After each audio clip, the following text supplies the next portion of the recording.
Alpha Géminis, Canal del Misterio. Un portal de acceso a otras dimensiones.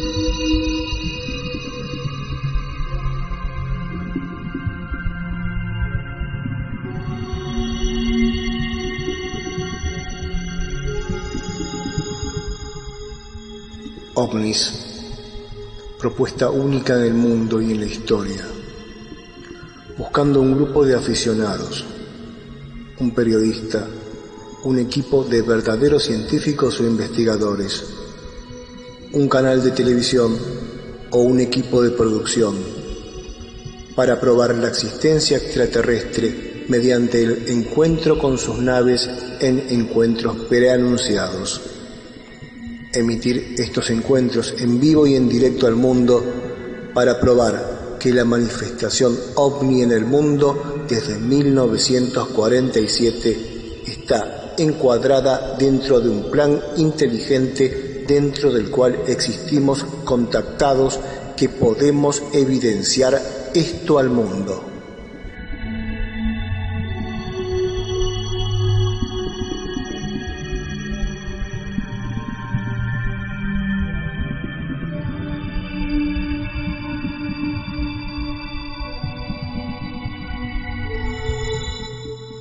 El mundo está atrapado por fuerzas completamente enemigas a la humanidad y que en general esa humanidad no tiene la mínima conciencia de ello, simplemente porque eligió ignorar las enseñanzas de una gran cantidad de maestros de los diferentes rayos en diferentes épocas y lugares, que si no modifican determinadas conductas y no existe un cambio profundo y real en las personas, independientemente del lugar en el que se encuentren, en el que la vida los haya colocado, pueden venir desastres, y desde ya es lo que ha estado ocurriendo permanentemente. Y es que civilizaciones con tecnología incluso superiores a esta cayeron aniquiladas, cayeron bajo el peso de su propio karma colectivo. Yo podía contar con el dedo los compañeros con los cuales podías tener mínimamente un acto de, digamos, inteligencia, una charla inteligente, coherente, o un grado de sensibilidad. Todo está diseñado para el crecimiento del ego. El más fuerte, el que tiene más plata, el que tiene más capacidad de pisar al resto, la indiferencia como actitud fundamental frente al dolor ajeno, la indiferencia, por otra parte, sí barnizada de caridad eventual por parte de religiones que se apoderaron de los grandes mensajes y los administraron con las grandes caretas de los cínicos. La sociedad humana en este momento está en el sálvese quien pueda, y en ese sálvese quien pueda, pasar por encima de todo y de todos a cualquier precio y de cualquier manera es básicamente la ley de la supervivencia. Como alguien dijo, bienvenidos a la jungla. Yo veía a mis compañeros, por ejemplo, salir los fines de semana, salir como salen las bestias de una jaula, a ver quién es el que se embriagaba y el que se bajaba más litros de cerveza, más litros de vino y hacía las porquerías más grandes. O sea, el alcoholismo, el machismo, el autoritarismo, la competencia de egos, bueno, todo esto es lo que a mí, la visión directa de todo esto me espantaba, y yo me mantenía al margen totalmente de esto, totalmente, porque me daba cuenta que eran demonios actuando en la sociedad. Esto lo percibía de manera directa. Ahora, hasta el día de hoy queda obvio que la gente no lo percibe ni se da cuenta, pero no es que no se dé cuenta, es que no quieren darse cuenta, han elegido no hacerlo.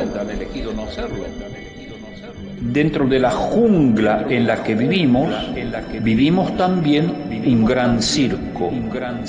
El circo de los pseudo sacerdotes, el circo de los pseudo pastores, el circo de los pseudo científicos, el circo de los pseudo deportistas, con tremendos egos totalmente ajenos a cualquier conquista interna. Tuve muy clara una cosa desde el comienzo, que una cosa son todas las energías de la vida apuntaladas y para construir logros externos simplemente, cueste lo que cueste, y se pase por encima de quien se pase conseguir esos logros externos. Y otra cosa era conseguir, como lo dice, digamos, desde miles de años, la antigua cultura de la India. ¿Qué es lo que dice la antigua cultura de la India? La realización tiene 4 pilares. Artha, realización profesional. Dharma, realización espiritual. Kama, realización emocional. Y moksha, realización para la liberación. Si falta cualquiera de estos pilares, entonces significa de que las cosas están muy mal. Y vienen mal, y vienen muy mal, y yo lo percibía de manera directa. Entonces, ¿en qué me convertí yo durante mi juventud? Me convertí en alguien que decidió ser un guerrero. Un guerrero que no, con la mente despierta, que no se deja atrapar por debilidades, no se deja atrapar por el ego, no se deja atrapar por ambiciones, no se dejó atrapar por sed de autogratificación de cualquier manera y cueste lo que cueste. Pero además yo investigaba profundamente los mensajes, estudiaba profundamente las culturas antiguas, buscaba en toda mi adolescencia, leía libros que analizaban todas estas problemáticas, como por ejemplo, me acuerdo, para citar uno solamente, ya hablé en anteriores momentos de lo que significó la revista Planeta, de Lois Powell y Jacques Bergier, pero asimismo lo que significó el gran libro que escribieron, uno de sus mejores libros, El retorno de los brujos, analizando contradicciones básicas y fundamentales de la ciencia, de la civilización, de la cultura. Quiero decir, yo me convertí en un guerrero manteniendo la impecabilidad de una vida en la disciplina, en el construirme a mí mismo, en el no dejarme arrastrar por nada ni nadie, y manteniendo mi mente muy despierta frente a lo que la mayoría sucumbía tan naturalmente que ni siquiera era cuestión de analizarlo. Es decir, en general, la juventud vive el momento y punto. Mucho peor actualmente. Es decir, hablarle de algo trascendental a gente joven Es como que te digan, necesitas un psiquiatra, cuando en realidad lo que necesitan psiquiatras son ellos, y mucho más que psiquiatras necesitan exorcistas. Entonces fue en ese contexto de años de estudio, de investigación, en mi mente buscaba respuestas coherentes a cada una de las cosas que la cultura contemporánea no respondía.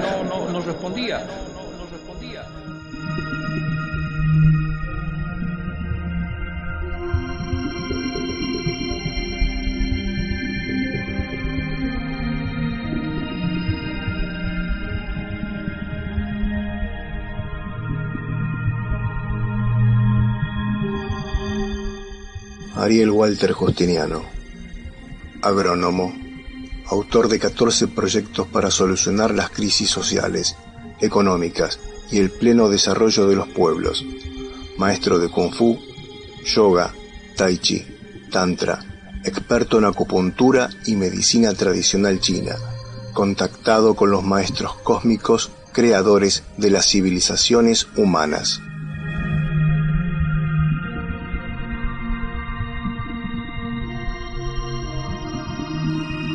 Alfa Géminis, Canal del Misterio, presenta la historia del contacto de Ariel Walter Justiniano, desde sus comienzos. Quinta parte.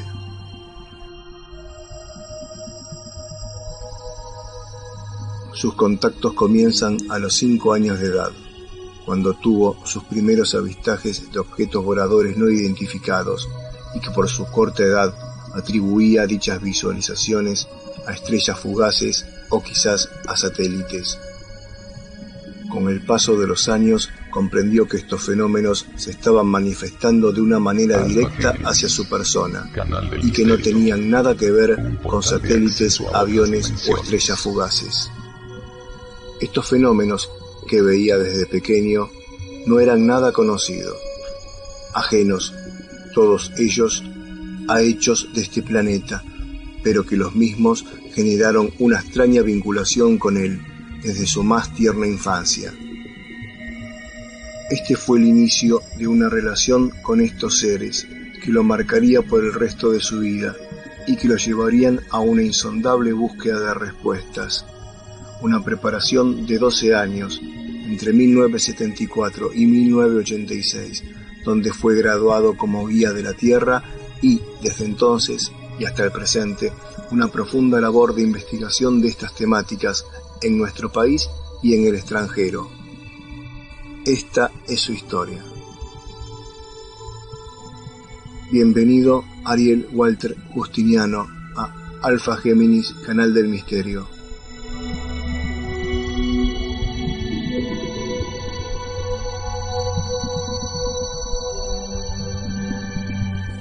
¿Cómo, cuándo y por qué ocurre la investigación de diferentes grupos, escuelas y demás movimientos espiritualistas y de contactados?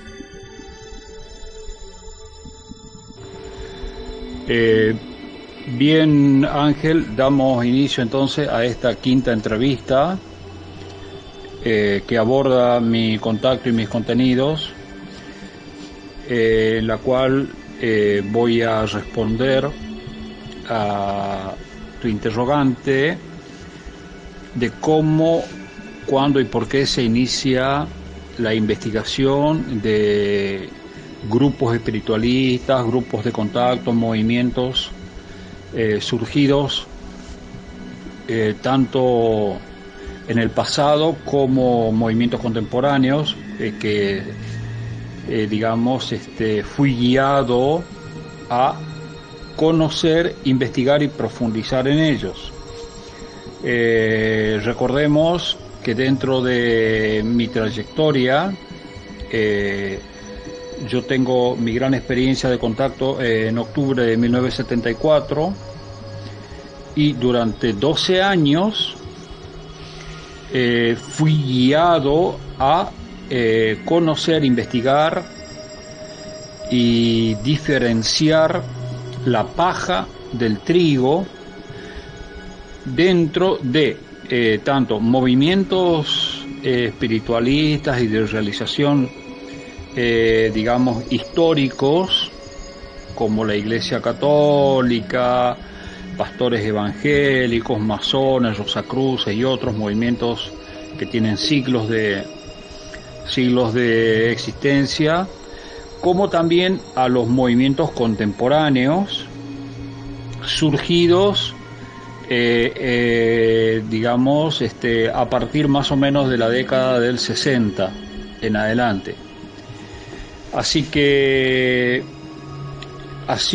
es que desde 1974 lo primero a lo que fui conducido es a un maestro budista acá en Argentina, heredero de la tradición de los antiguos maestros chinos, que es la que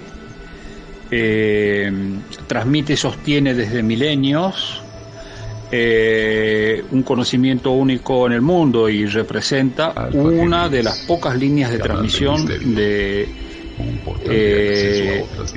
conocimiento trascendental verdadero, diferenciándose de las escuelas de los hindúes, digamos, de las escuelas hindúes, en que la escuela de los antiguos maestros chinos trabaja muy apropiadamente, no solamente con disciplinas internas, sino también que trabaja con el tercer chakra, que es el que de alguna manera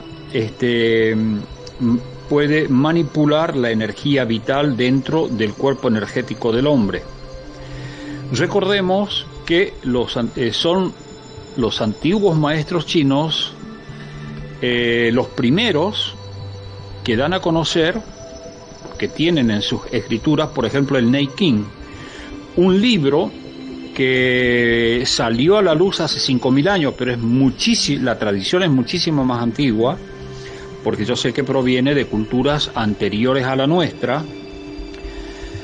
Pero el Nei Qing es el primer libro que aborda y describe con exactitud los meridianos del cuerpo energético que conectan con el cuerpo físico del hombre a través de lo que se llama los puntos de acupuntura, los 12 meridianos, más los vasos maravillosos, que son los receptáculos que están fuera de los meridianos, a donde residen los poderes latentes y potenciales que el hombre tiene pero desconoce totalmente. Quiero decir, la escuela de los antiguos maestros chinos hablaba ya hace 5.000 años de un conocimiento que ni siquiera ahora todavía en Occidente se conoce ni se comprende bien. Es decir, acá en Occidente lo que llamamos ciencia reconoce lo evidente, lo que se ve, lo que se toca, lo que se corta, lo que se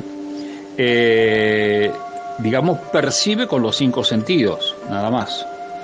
Pero los grandes, digamos, la escuela de los antiguos maestros chinos es la que aborda, junto con la escuela de los antiguos hindúes y de los antiguos tibetanos, es la que aborda dentro del bagaje cultural de esta civilización, es la que aborda por primera vez un detallado y profundo conocimiento heredado de civilizaciones anteriores a esta. Esta herencia de conocimiento la mantuvieron escuelas que preservaron sus contenidos frente a los ignorantes de turno.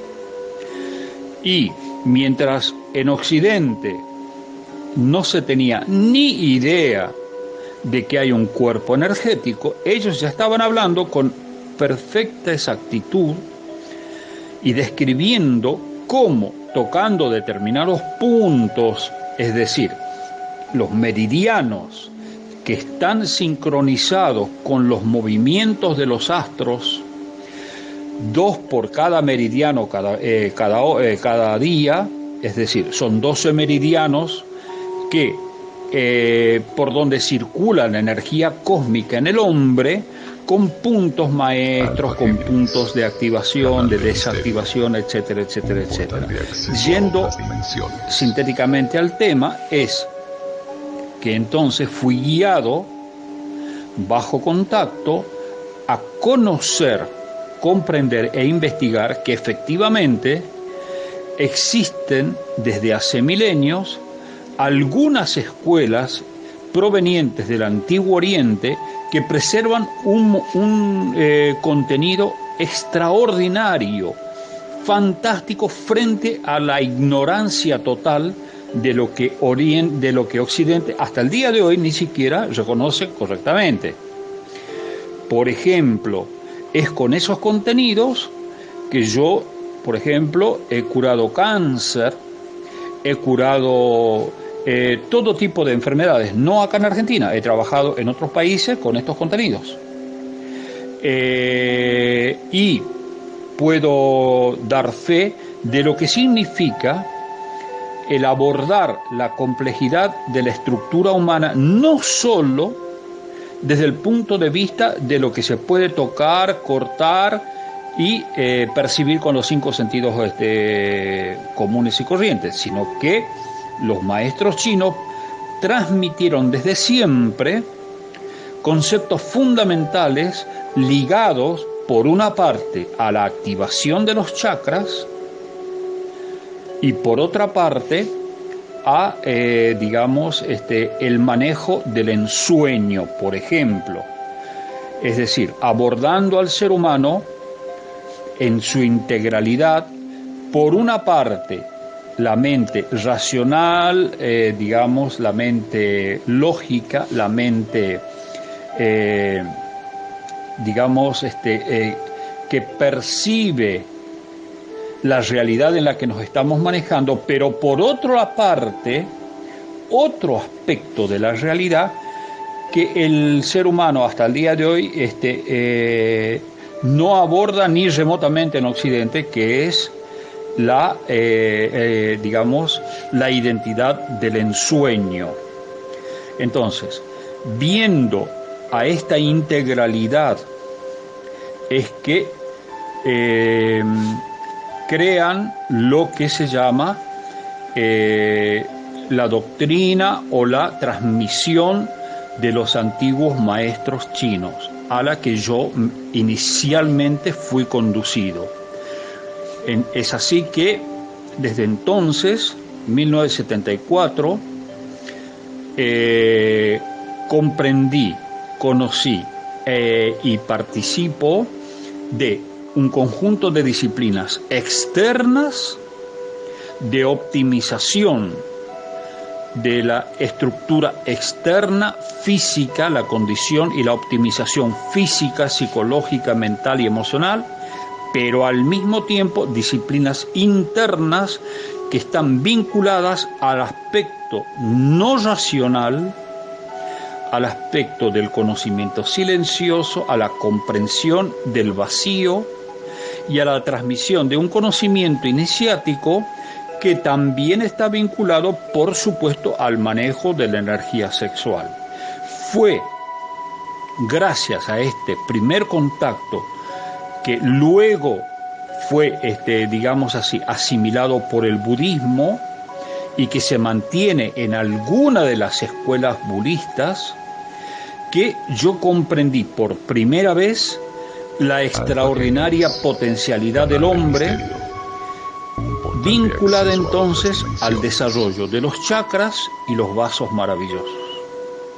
Ese es el primer punto al que yo fui conducido a investigar.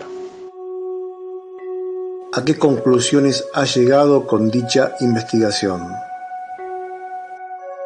Habiendo sido yo guiado entonces a la comprensión de una de las líneas de transmisión del conocimiento trascendental que acabo de explicar, pasé a investigar y a comparar todos estos contenidos con los movimientos de Occidente.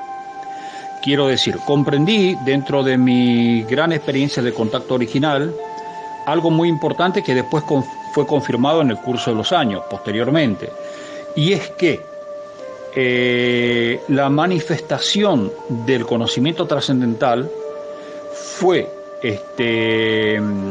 dada al mundo en su conjunto en diferentes lugares, tiempos y momentos, en diferentes pueblos y lugares, y que por lo tanto el mundo estaba básicamente totalmente parcializado y fanatizado en su enfoque cuando manifiesta que tal o cual es la única verdad y que tal o cual es el único libro que la contiene. Entonces, comprendí claramente que dentro de este esquema básico, movimientos como la Iglesia Católica, los pastores evangélicos, que son los que tenemos acá como vecinos, ¿no es cierto?, son absolutos ignorantes, absolutos fanáticos y parciales en su enfoque, manipulados por grupos que se han empoderado dentro de su ignorancia y egocentrismo, se empoderaron en base a un mesianismo generado dentro del ego. Es decir, uno de los mecanismos, por ejemplo, conclusiones fundamentales, es que una cosa es la maestría, la sabiduría y la conciencia, y otra cosa es una de las construcciones fundamentales del ego en Occidente, que es el mesianismo. El mesianismo es un proceso por el cual determinado ignorante se considera de golpe a sí mismo el elegido para difundir una determinada enseñanza que puede ser cierta y que contiene verdades básicas, sí, lo tienen, pero lastimosamente, como hay un enfoque parcial desde el comienzo, los llevan a concluir de que son elegidos que tienen que, como misión, no solamente difundir, enseñar y transmitir lo poco que conocen, sino además, con ese poco que conocen, sentirse, autorizados a destruir el resto. Lo que hablé en la entrevista anterior, es decir, dentro de la construcción del ego, el mesianismo es uno de los demonios más importantes que podemos verificar en el día a día acá en Occidente. Y ese mesianismo es el que ostentó durante miles de años la Iglesia Católica, luego los pastores evangélicos. Es un mesianismo que, en base a la ignorancia total de los otros libros sagrados, las otras escrituras y las otras enseñanzas otorgadas por el Creador en otros lugares y momentos, los lleva a erigirse como administradoras de la única verdad, y en el nombre de la única verdad se creyeron con el derecho de destruir absolutamente al resto. Entonces tenemos que los libros sagrados dejaron de ser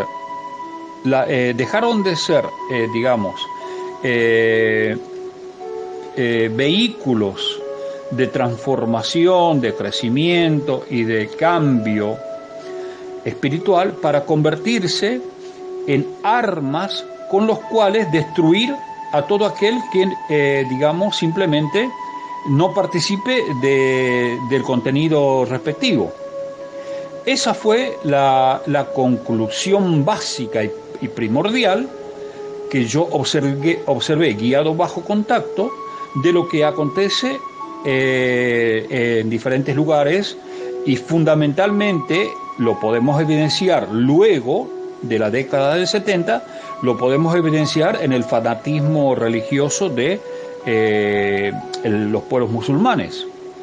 Absolutos ignorantes que únicamente conocen un libro y creen que son los elegidos y los representantes de Dios en la tierra porque conocen un libro.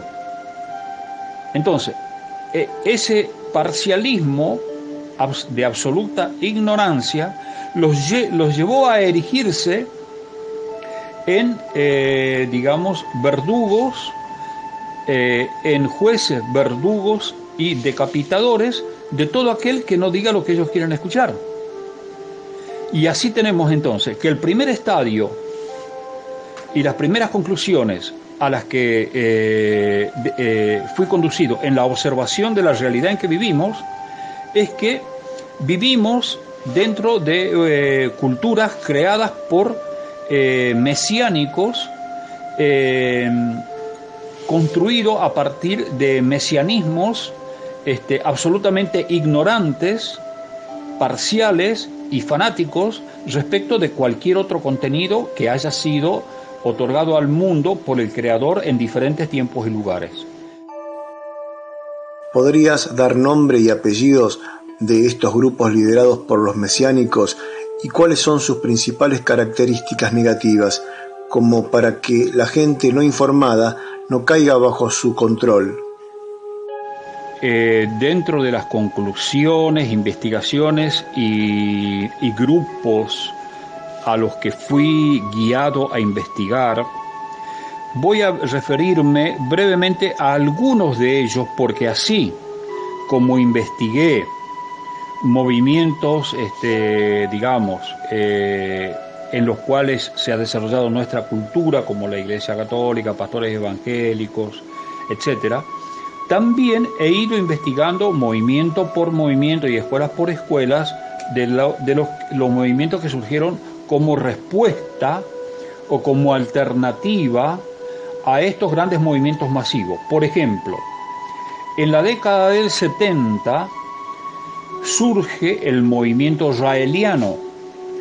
El movimiento israeliano, por ejemplo, es un movimiento de contacto extraterrestre surgido con Claude Borillon, que fue un periodista francés que manifestaba haber sido llevado en una nave por extraterrestres en Europa y haber tenido una serie de encuentros con estos seres, incluyendo haber tenido encuentros directos con Moisés, con diferentes entidades espirituales de gran valor espiritual para esta civilización, que se había reunido físicamente con ellos y crea el movimiento de contacto israeliano, que entre otras cosas dice que el alma no existe y dice que el regreso de Cristo se produciría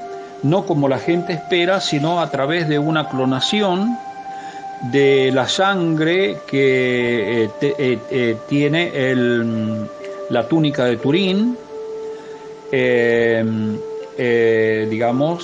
la sangre que quedó en la mortaja que envolvió el cuerpo de Cristo, y que a partir de una clonación ellos trabajaron durante mucho tiempo para conseguirla y lo consiguieron. Entonces yo investigué y los he abordado, he conocido representantes de ellos en Bolivia y los desafié a corroborar lo que dicen con avistamiento programado de las naves, tal como lo hice con muchísimos otros grupos que luego voy a enumerar, porque es muy importante. Y bueno, no solamente no tienen ningún sistema de corroboración, sino que considero que es un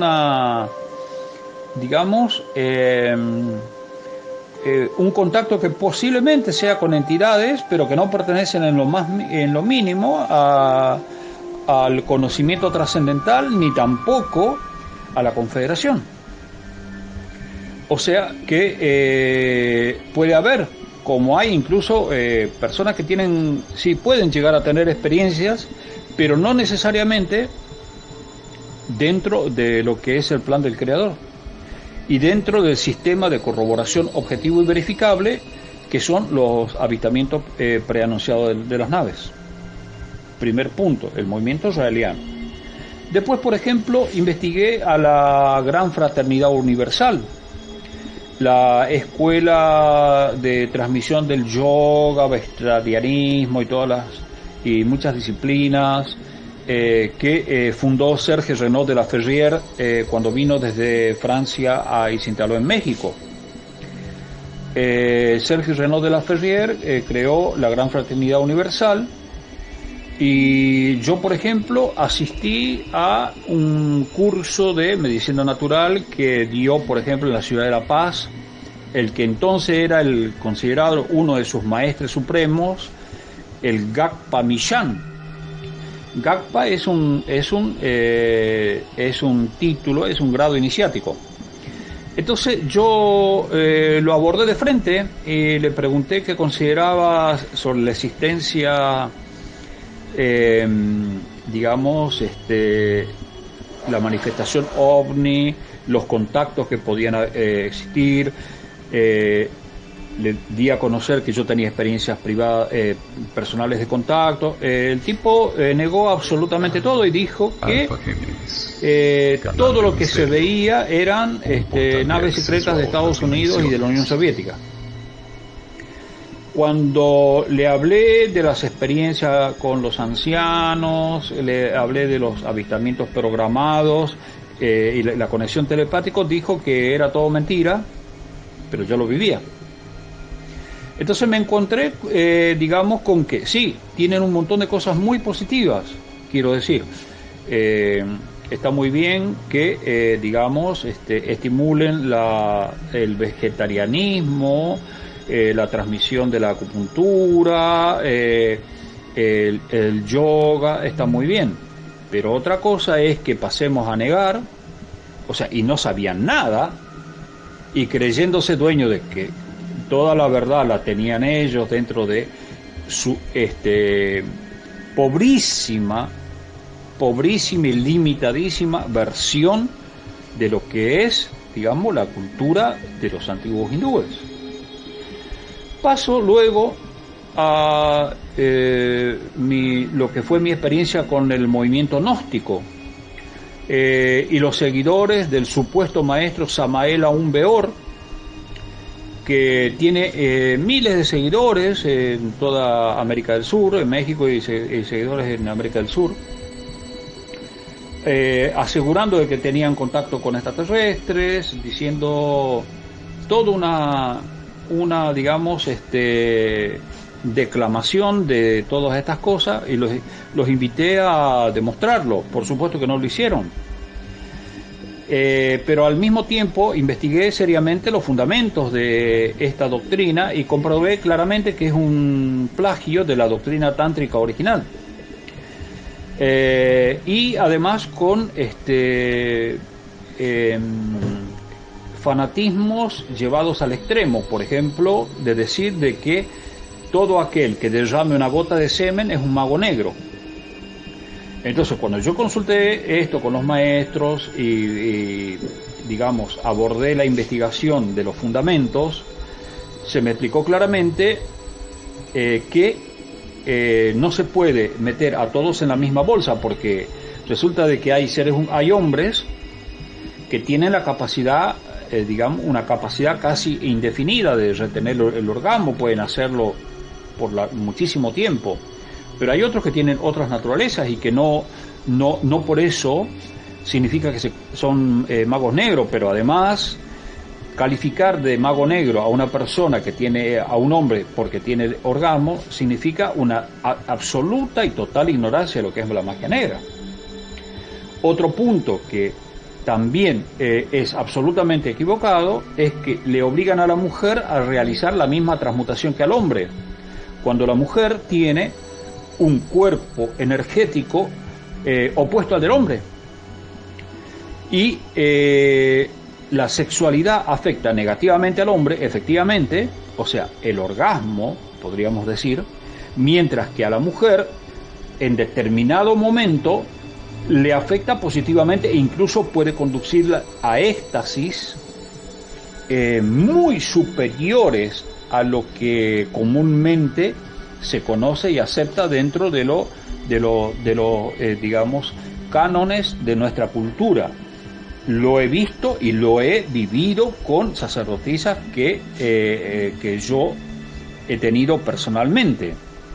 A determinado momento, ya sea canalizando la energía impersonal del rayo violeta, como canalizando las diferentes divinidades que lo rigen a este rayo, he visto a mujeres ingresar en éxtasis a donde se cumplía totalmente la disolución de la fuerza diabólica que envuelve al planeta. Esto lo he visto y lo he comprobado y lo he vivenciado de manera personal. Por lo tanto, la doctrina gnóstica es un plagio. Luego,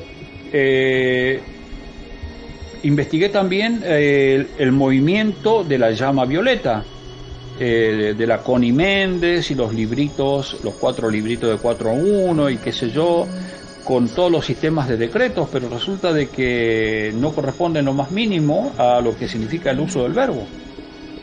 Efectivamente, el uso del verbo es una cosa fundamental, pero de ninguna manera es, digamos así, lo que digamos, activa los chakras y los vasos maravillosos, porque, digamos así, la activación de la potencialidad, tal cual lo he explicado en las anteriores entrevistas, es un sistema de disciplinas externas e internas, dentro de los cuales sí está la manifestación, digamos así, de la utilización del verbo. Se utiliza, pero dentro de un conjunto de elementos. Entonces, decir de que se trabaja con la llama violeta porque se está haciendo decretitos en el nombre del maestro Saint Germain de determinado, y además en el idioma castellano, nada que ver, porque los verdaderos decretos y las verdaderas oraciones no pueden ser en el idioma castellano. O sea, se pueden hacer, sí, pero no tienen ni idea de lo que realmente es y debe ser, tal cual el Creador mismo me lo ha manifestado, con resultados extraordinarios. Es decir, el verdadero uso del verbo está en otro idioma. Reconoce y, digamos así, e incluye tanto mantras como oraciones, pero no en el idioma castellano. Paso al siguiente movimiento que investigué, que también tiene miles de seguidores, que es el movimiento Alfa y Omega, creado sobre la escritura automática que realizó Luis Soto sobre 10.000 cartulinas, que las he investigado. No he investigado las 10.000, sí he investigado varios centenares de estas cartulinas en el año, a finales de 1978 y durante el año 1979, y a la absoluta falta de pruebas se une la absoluta irracionalidad de muchos de los conceptos que supuestamente dice Jehová en esas cartulinas, que por supuesto verifiqué absolutamente que ni Luis Soto era Cristo ni la entidad que dictó esos rollos de Jehová. Reitero lo que me pasó en aquella oportunidad de investigar varios rollos y fundamentalmente uno de ellos que decía que en el juicio del todo sobre el todo, los poros del cuerpo condenarán a quienes los hayan exhibido públicamente en pantalón corto o bikini.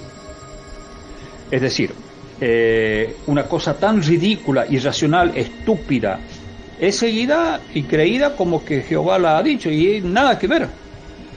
O sea, por un momento pongámonos en el mínimo sentido común y vamos a ver que no puede ser de ninguna manera que Cristo esté diciendo que están condenados todos los que en una playa estuvieron en pantalón corto o bikini.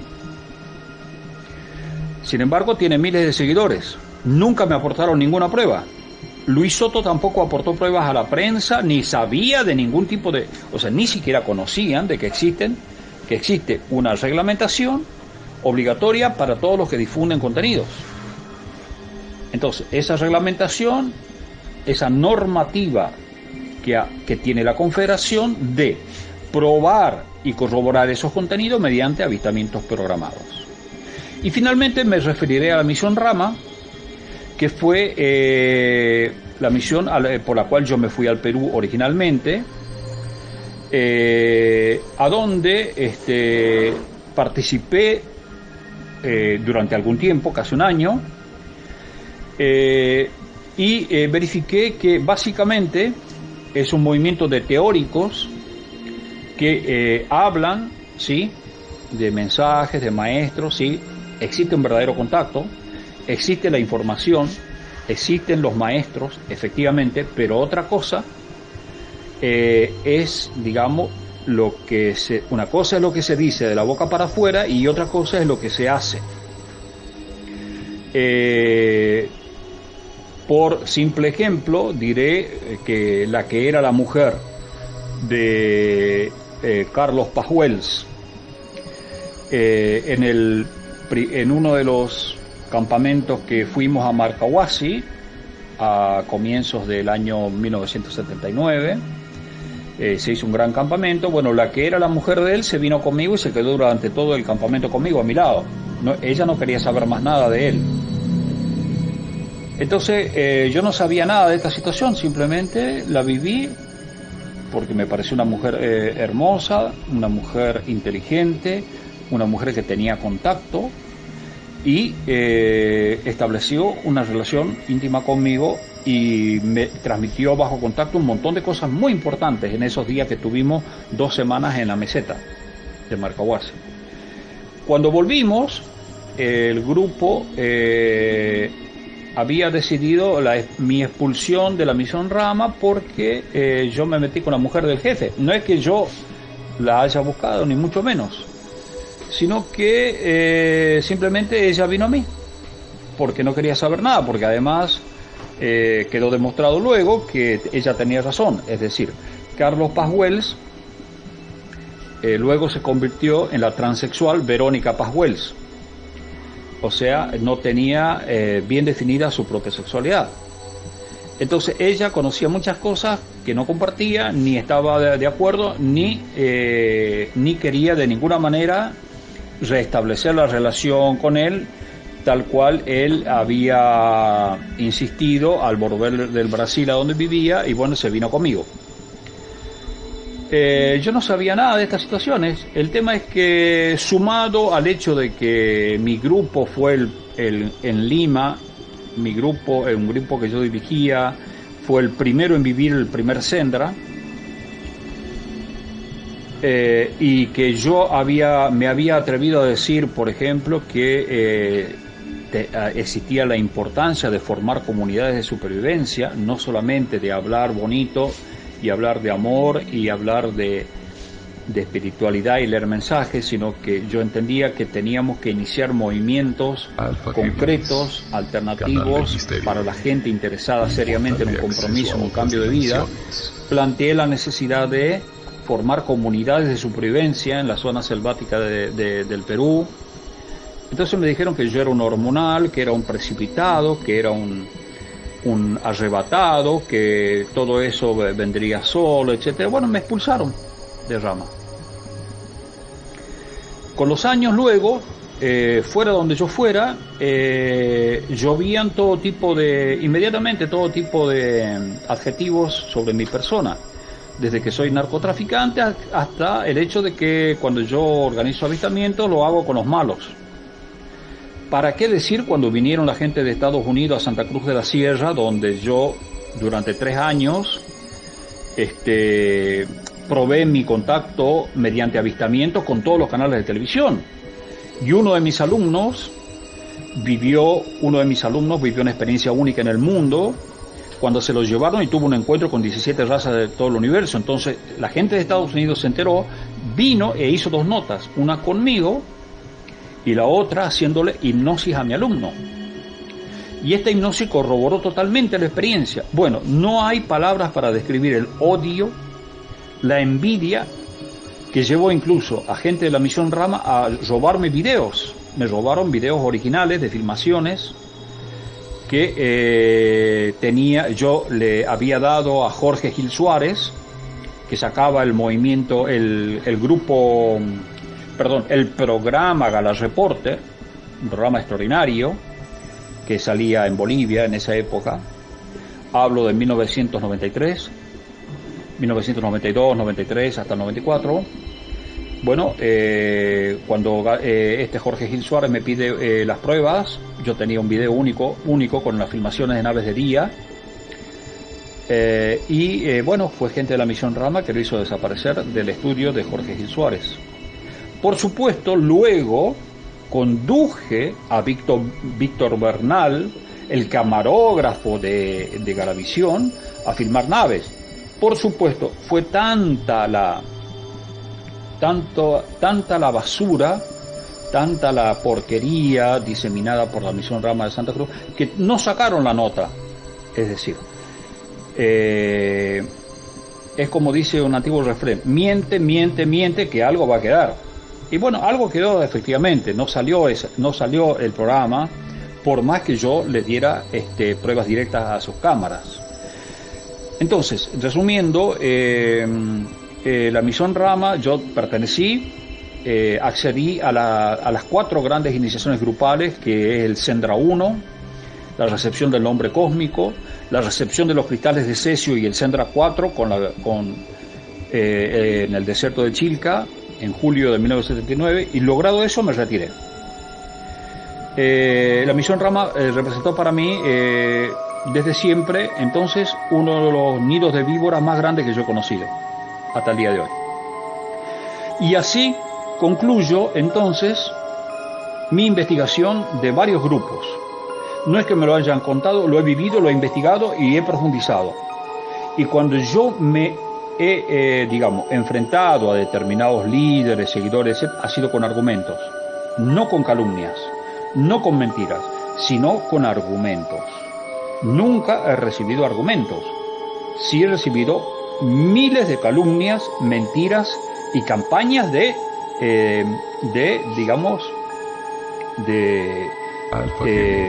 mentiras de todo tipo, que duran hasta el día de hoy. Continúo en este listado de movimientos, grupos y escuelas que yo he investigado y a las cuales en las cuales he profundizado, con una escuela excepcional, tan excepcional como la escuela de los antiguos maestros chinos, a la que yo me adherí desde hace más de 40 años. Y es la escuela de los antiguos chamanes de México, mediante la cual yo supe y comprendí cómo desde hace milenios esta escuela de los antiguos chamanes aprendieron a manipular el cuerpo energético del hombre, no solo desarrollando, no como las escuelas del Antiguo Oriente, desde dentro del cuerpo energético.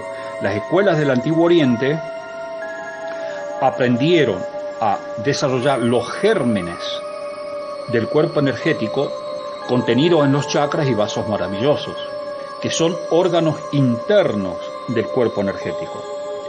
Pero hay otra línea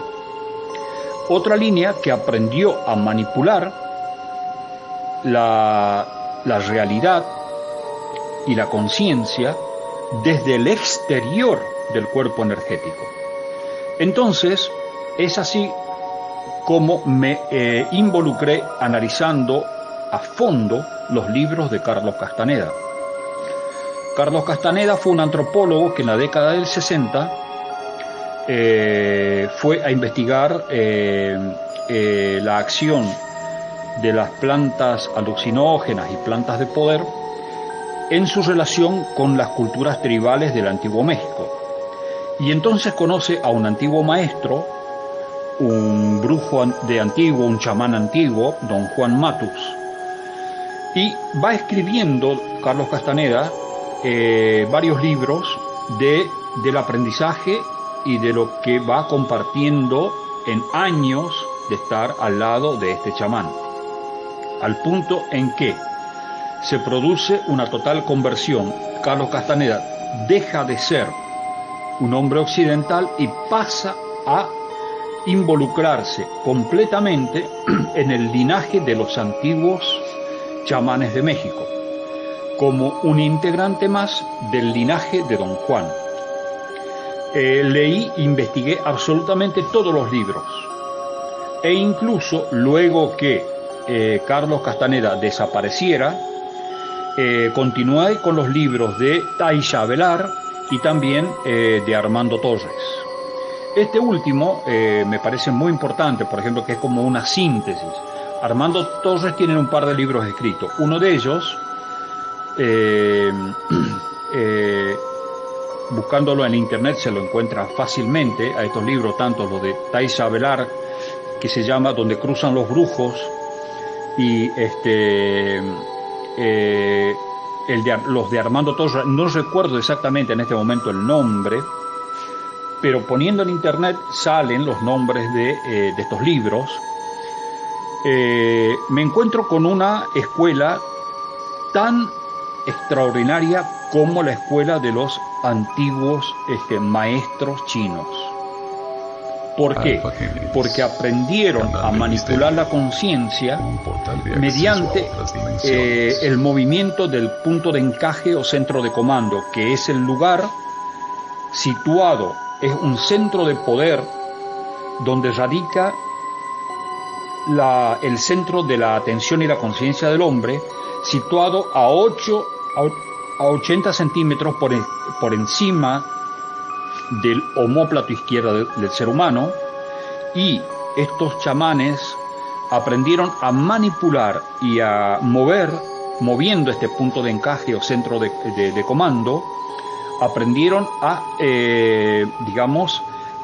pasar de esta realidad a distintas realidades de espacio, tiempo y eventos. Por supuesto que yo fui guiado a tomar todo lo de valor y también a insertarlo dentro de mi propia experiencia. Ellos, por ejemplo, no creen en Dios.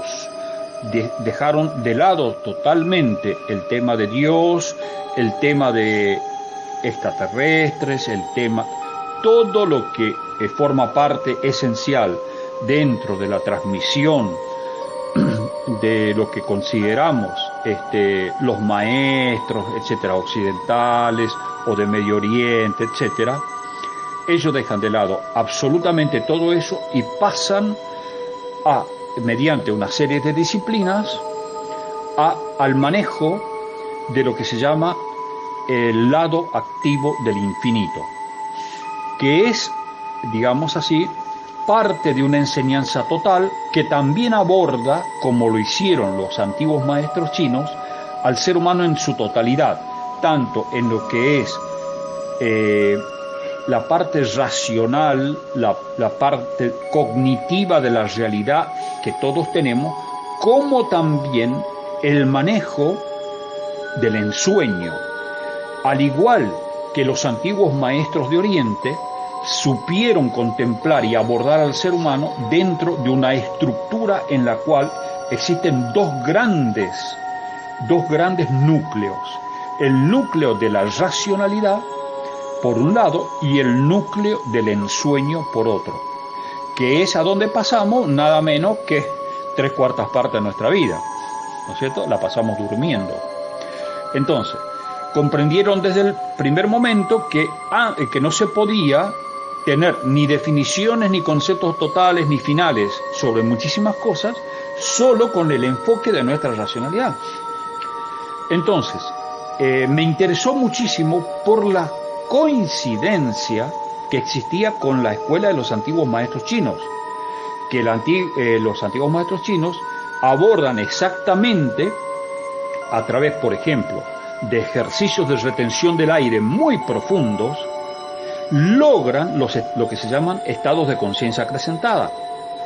Bueno, los occidentales, en este caso, la transmisión de los antiguos toltecas, que fue el origen del chamanismo que se conoce actualmente en México, aborda esta realidad entonces desde justamente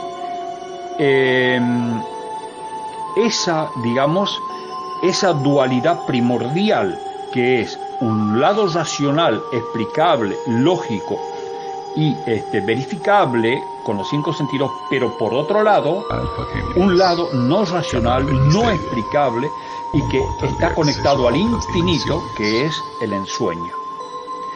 Entonces, me pareció extraordinario porque además en sus libros se comprende el profundo cambio que se debe tener si existen libros en los cuales realmente está detallado el cambio de personalidad que es requerido para acceder a ese infinito, son los libros de Carlos Castaneda. Entonces no quería dejar de pasar esta escuela extraordinaria, pero que por supuesto también tiene sus limitaciones, porque son excluyentes de un montón de cosas que provinieron en el curso de los siglos y en diferentes rayos, etcétera, etcétera, que ya he explicado antes. Entonces, rescato esta oportunidad y animo a muchísima gente a leer con espíritu crítico y sin dejar de lado todo lo que conocemos, para que puedan tomar muchísimas cosas que son de extraordinario valor. Así que esa fue mi experiencia, en general, muy sintéticamente, con grupos, escuelas y movimientos de diferentes épocas y lugares. ¿Eres consciente que muchos de los que investigamos y o conocemos tu historia de vida consideramos que eres el hombre gris? ¿Cuál sería la estrategia a realizar a nivel nacional frente a la terrible crisis que vivimos como sociedad y país? Y así paso entonces a la pregunta final, que es la que me realizas, digamos, como hubo gente que en pasadas semanas, en pasados tiempos, se contactaron conmigo y me dijeron que reconocían que yo era el hombre gris. Y me han preguntado incluso qué es lo que se debe hacer. Bueno, lo que se debe hacer frente a la tremenda realidad, a este apocalipsis que hemos heredado, primeramente de Macri, un delincuente que no solo se robó todo lo que se podía robar, se autoadjudicó una deuda de 50.000 millones limpiándose el orto con el Congreso, se robó las reservas federales, violando la Constitución, hizo fraudes electorales, armó causas contra rivales políticos, y por otro lado, a este estado de delincuencial le sigue un estado de complicidad de pseudo-peronistas como Fernández o los kirchneristas que terminan apoyándolo, a donde en vez de negarse completamente este apocalipsis que hemos heredado, en vez de desconocer una deuda que no merecemos, no la solicitó el pueblo argentino, Fernández nos está haciendo pagar la deuda de este delincuente, una deuda privada, ilegal e ilegítima. Entonces, por un lado, esto requiere de acciones legales, recursos de amparo y muchas otras cosas por el lado de la jurisprudencia, de la ley, porque recordemos de que cuando el Congreso de Fernández, es decir, poco más de un año atrás, el Congreso de Fernández decide reconocer la deuda de Macri, está cometiendo una ilegalidad violando la Constitución, porque la Constitución es muy clara al respecto. No se puede reconocer una deuda que no haya sido aprobada por el Congreso. Y Macri, cuando toma la deuda, lo hace simplemente con una carta de intenciones. Se autoadjudica la deuda y entonces comete un delito flagrante, que luego es reconocido por Fernández y todo el Congreso. Este Congreso, los sindicalistas y todos los hijos de puta que nos hacen pagar la deuda de Macri están violando la Constitución. Estamos en un estado de violación de principios legales fundamentales que pareciera que nadie se da cuenta. Entonces, lo primero es recurrir a la justicia. Lo segundo es desarrollar una actuación política. Quiero decir, hay que rescatar al peronismo de la mano de estos falsos peronistas. Perón decía algo muy importante: nada fuera de todo dentro de la ley, nada fuera de ella. Es una máxima fundamental del peronismo, que se llama justicialismo.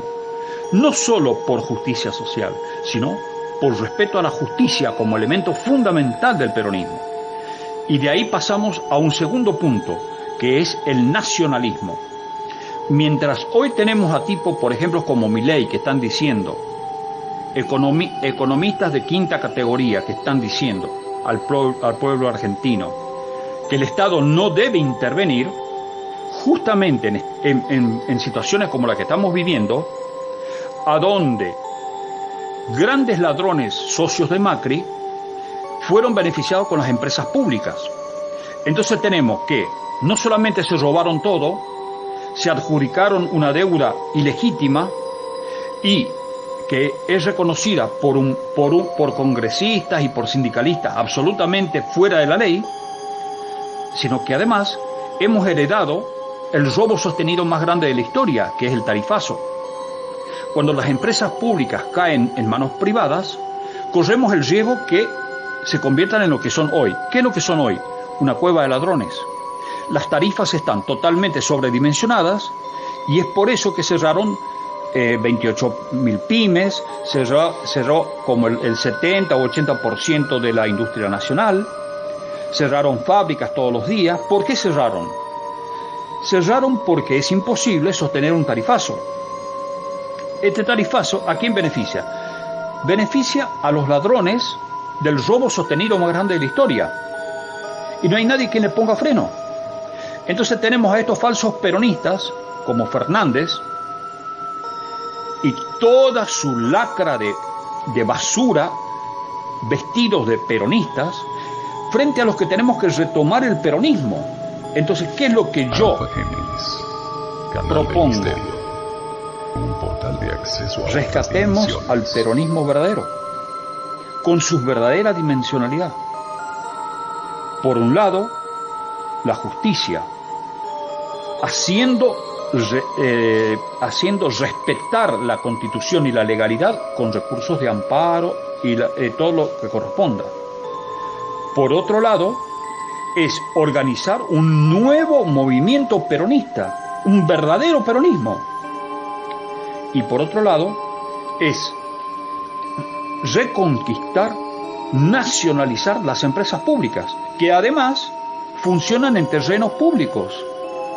Quiero decir, Macri les regaló a sus socios lo más grave de todo, que es la columna vertebral de un país. Cuando las empresas públicas caen en manos privadas, tenemos lo que estamos viviendo hoy. Y eso que hoy todavía no lo estamos viviendo, quiero decir, ahora va a comenzar en enero, va a comenzar el reajuste de las tarifas. Estuvo suspendido durante este tiempo. Entonces, ¿por qué Fernández lo suspendió? Simplemente para darse un tiempo de renegociar nuevos préstamos con el FMI, para no caer en el default. Pero resulta que eso nos trae un costo infinitamente mayor que el default mismo. Es decir, para que un país funcione correctamente, hace falta dos cosas: medidas correctas y proyectos correctos. Este gobierno no tiene ninguna de las dos cosas. Lleva 1 año y medio de gobierno. Estamos en 1 año y medio de gobierno supuestamente peronista.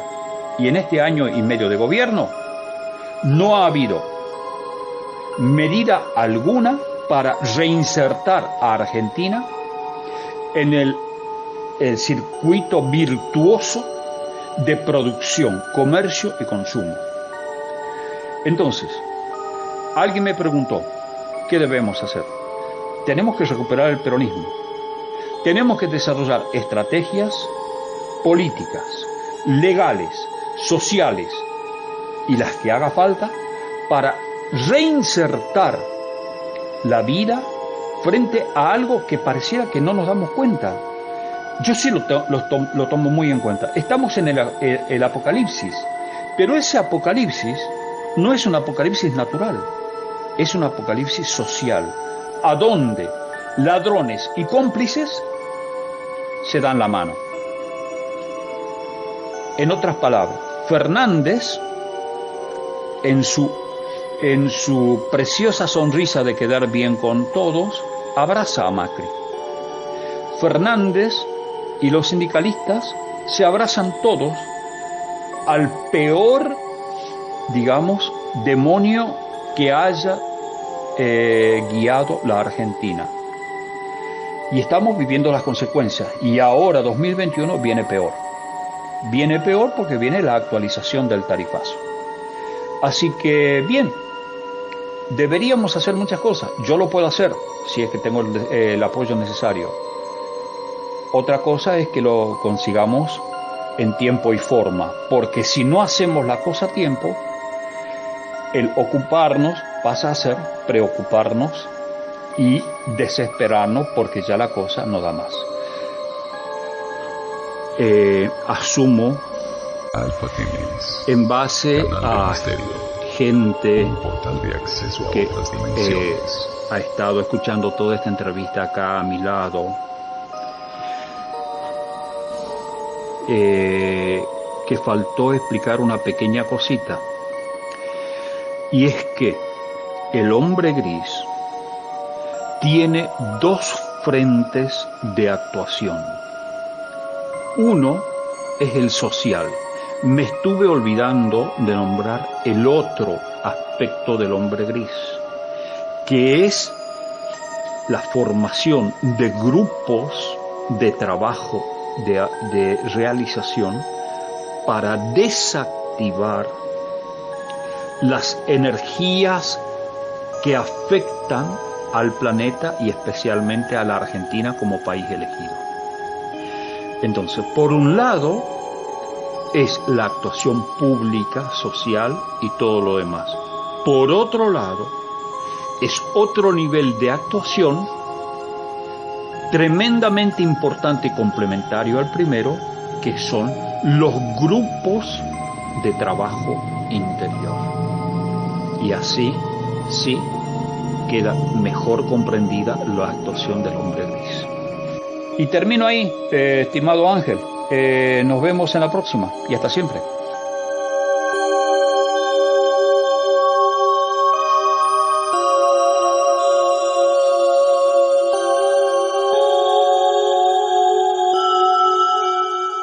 Ariel Walter Justiniano.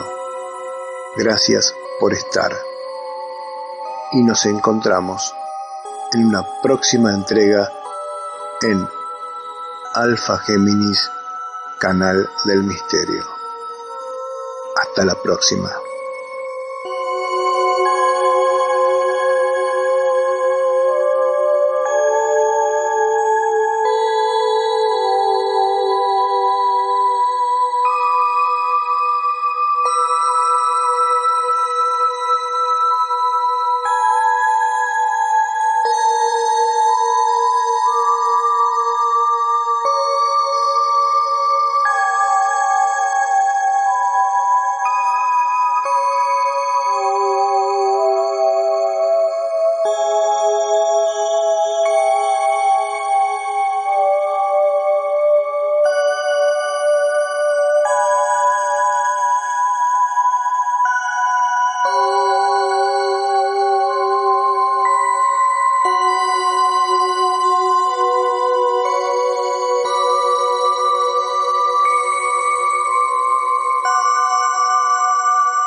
acceso a otras dimensiones.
Alpha Géminis, canal del misterio, un portal de acceso a otras dimensiones.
Alpha Géminis, canal del misterio, un portal de acceso a otras dimensiones.